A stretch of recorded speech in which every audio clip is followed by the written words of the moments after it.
jin ram thaler she om taka kan sang chung rei lo te a hian mi ten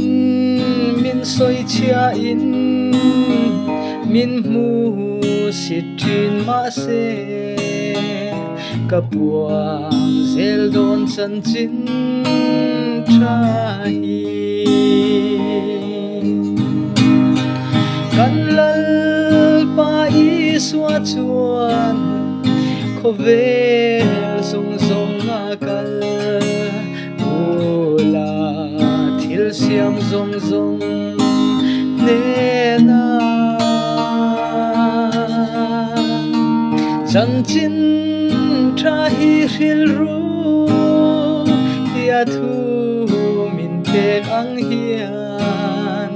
ram tin na puang dar tur kan ni e chan chin tha wang hian she om tuar ma ila ka lau don lo ka zam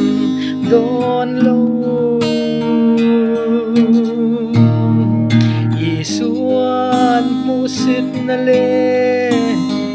bual pho na zong zong chu en dong krosa apur zau to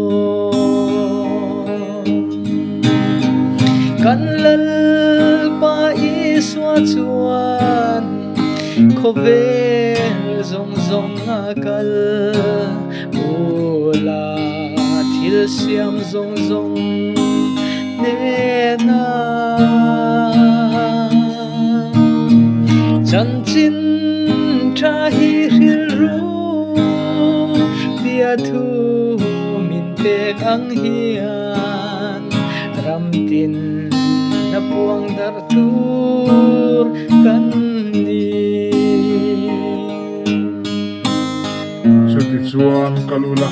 nam tinam mi zirtira te siamula pale fa pale harau siang lim hi ma chuan bak ni sula thu ka pe zong zong cheu tom turin zirtir ro ai te u ke kum khua in khopel to theng poi in te na om se lang ya isua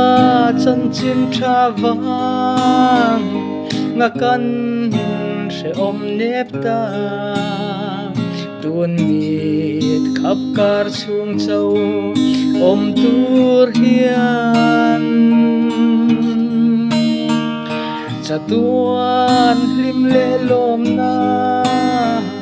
in khom pui triak ngai lo muna chuan min khen don ani kan lal pa i swa chuan kho vel zong zong a kal ula thil siam zong zong ne na chan chin tha hi hril ru tia thu min tek ang hian ram tin na puang dar tur kan ni chan chin tha hi hril ru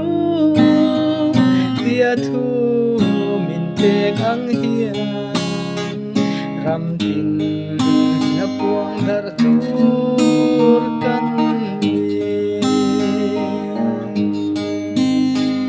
ram tin na puang dar tur kan